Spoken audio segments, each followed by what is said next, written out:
Hello everyone. Class 10 science top 100 objective के इन videos के अंदर आपका स्वागत है। लेकिन उससे पहले दोस्तों आप सभी को wishing you very very happy new years. Hope करता हूँ कि 2025 का ये साल आपकी लाइफ में बहुत शानदार रहेगा और 2025 के अंदर दोस्तों आप सफलताओं के अंबार लगा देंगे, ऐसी होप करता हूँ दोस्तों। तो दोस्तों 2025 तो आ चुका है, 2024 ऑलमोस्ट गुजर चुका है और मैंने ऑफलाइन बच्चों को कहा भी था कि दोस्तों जो है 2024 का जो दिसंबर मंथ है वो बहुत तेज़ी से निकलता है, रॉकेट की गति से निकलता है। तो उसी एक क्रम में जो मंथ ऑफ दिसंबर है वो निकल चुका है। अब दोस्तों मंथ ऑफ जनवरी आ चुका है 2025 का। तो सबसे पहले दोस्तों मैं आपको बताता हूँ कि what went well and what went wrong. ठीक है, क्या अच्छा हुआ क्या बुरा हुआ। ठीक है, तो सबसे पहले आप 2024 के कुछ क्वेश्चन नोट कीजिए फटाफट से। मैं बोलता हूँ ये आप क्वेश्चन नोट कीजिए फटाफट से कि 2024 के अंदर आपका बिगेस्ट लेसन क्या रहा।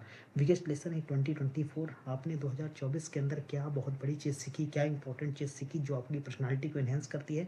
दूसरा, गुड कॉम्प्लीमेंट्स क्या रहे आपके। तीसरा, वेस्ट इंसिडेंट्स आपके कौन से रहे। नेक्स्ट, बिगेस्ट फेलियर कौन सा रहा जहाँ पे आपको इम्प्रूव करना होगा। इसके अलावा बिगेस्ट चैलेंज कौन सा रहा। ठीक है, आपके रोड ब्लॉक क्या रहे। इसके अलावा आप कहें तो हम रीज़न टू बी थैंकफुल, किस चीज़ के लिए, आप कौन से कारण के लिए आप को कारण मिला प्रसन्न होने का। ठीक है, व्हाट ट्रेंड यू। ठीक है, इसके अलावा दोस्तों आपका फेवरेट मोमेंट क्या रहा, आपकी ज़िंदगी के बेस्ट डिसीजन क्या रहे, ये सब आपको लिखना पड़ेगा। ठीक है, इसके अलावा दोस्तों आपकी लर्निंग्स क्या रही। मतलब बहुत बेसिक सी बात है कि जो पसंद है उसे हासिल कर लो, जो हासिल है उसी को पसंद करो। दो क्वेश्चन होते हैं, इन दोनों में बहुत बड़ा डिफरेंस है। ठीक है, या तो दोस्तों जो पसंद है उसे हासिल कर ले, इसके लिए आपको बेस्ट एफर्ट लगाना होगा। ठीक है, और जो हासिल है उसी को पसंद करो, तो बहुत सीधा हिसाब किताब है। ठीक है, और दोस्तों 2025 में आप लिख सकते हैं दो चार क्वेश्चन कि आपका इंटेंशन क्या रहेगा। What will you challenge completely, आपके चैलेंज क्या रहेंगे पूरी तरीके से। How will do you step out of comfort zone, आप कंफर्ट जोन से कैसे बाहर आ जाएंगे।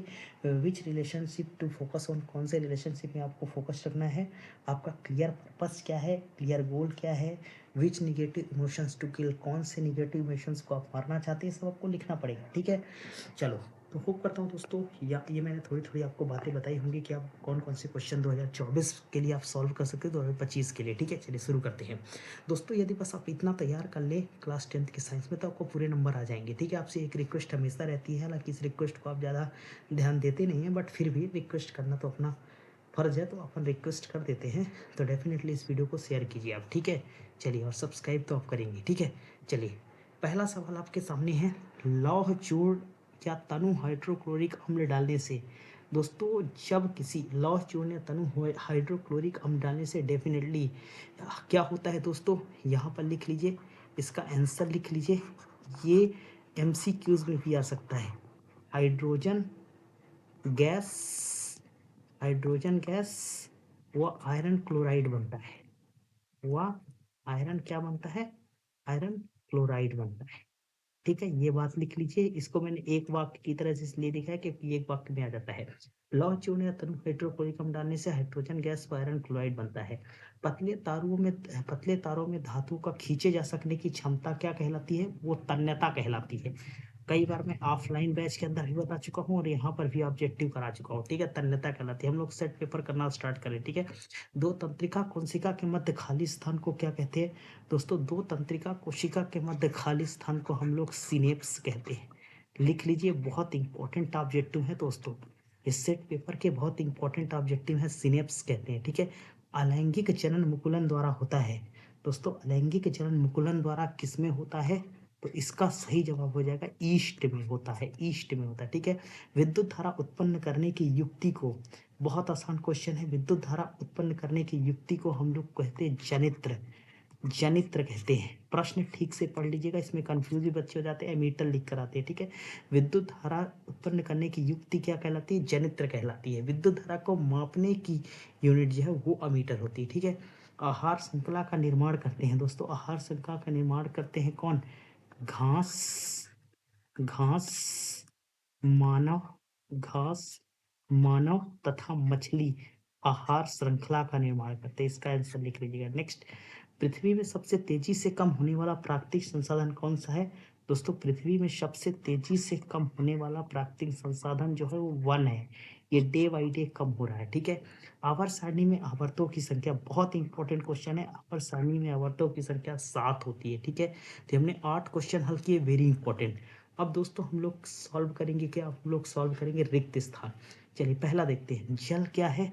जल एक उभयधर्मी ऑक्साइड है, लिख लीजिए, जल एक उभयधर्मी ऑक्साइड है। जल एक उभयधर्मी ऑक्साइड है, ठीक है। नेक्स्ट, धातुएं प्राय ऊष्मा एवं विद्युत की सुचालक होती है, ये सभी को पता है। धातुएं प्राय विद्युत, धातुएं प्राय विद्युत एवं ऊष्मा की क्या होती है, सुचालक। मादा और गर्भस्थ शिशु के बीच संबंध स्थापित करने वाला ऊतक कौन सा है दोस्तों, प्लेसेंटा। प्लेसेंटा, इसका उत्तर लिख लीजिए, प्लेसेंटा, ठीक है। नेक्स्ट, पादपों में जल के वहन के लिए उत्तरदायी है दोस्तों, पादपों में जल के वहन के लिए यहां लिख देता हूं, जाइलम उत्तरदायी है। इसको एक वाक्य की तरह से याद कीजिएगा, जाइलम उत्तरदायी, ठीक है। पराग कोश में क्या पाए जाते हैं, पराग कोश में पराग कण पाए जाते हैं, पराग कोश में पराग कण पाए जाते हैं। मैं सॉल्व कर रहा हूँ, अच्छे से देख लीजिएगा, ठीक है। अनुवांशिकी के जनक, जनक, अनुवांशिकी के जनक कौन है, अनुवांशिकी के जनक मेंडल है। नेक्स्ट, किसी तार का प्रतिरोध उसकी लंबाई के क्या होता है, किसी तार का प्रतिरोध उसकी लंबाई के अनुक्रमानुपाती होता है, या समानुपाती भी लिख सकते हैं, अनुक्रमानुपाती होता है। नेक्स्ट 8वां क्वेश्चन देखिए, मस्तिष्क तथा मेरुरज्जु तंत्रिका तंत्र से बनते हैं, मस्तिष्क तथा मेरुरज्जु तंत्रिका तंत्र से बनते हैं। तो ये हो गए आज के सवाल। तो आज हमने पहला शीट पेपर, इसलिए हमने सिर्फ आज की क्लास के अंदर कुछ एक वाक्य के क्वेश्चन रखे हैं और कुछ फिल इन द ब्लैंक्स के क्वेश्चन रखे हैं, ठीक है। धीरे धीरे आप इन ऑब्जेक्टिव को रेडी करते जाइए, वेरी मोस्ट इंपॉर्टेंट है, पेपर के पॉइंट ऑफ व्यू से वेरी मोस्ट इंपॉर्टेंट ऑब्जेक्टिव है।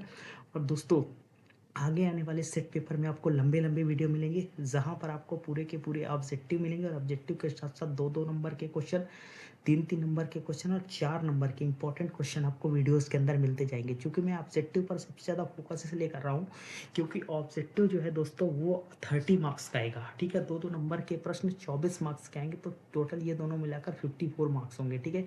इसलिए मैं ऑब्जेक्टिव पर ज़्यादा फोकस कर रहा हूँ, ठीक है। शेयर कीजिए इन वीडियो को, चैनल को सब्सक्राइब कीजिए, फिर आप नेक्स्ट वीडियो में फिर जो कॉन्सेप्ट में बताऊँगा उसको भी तैयार कीजिए, और डेफिनेटली सारी चीज़ें रेडी कर लीजिए, बहुत काम आएंगे एग्जाम में, और आपके एग्जाम में एक भी क्वेश्चन रॉन्ग नहीं होगा। थैंक यू सो मच, मिलते हैं आपसे नेक्स्ट वीडियो में, थैंक यू।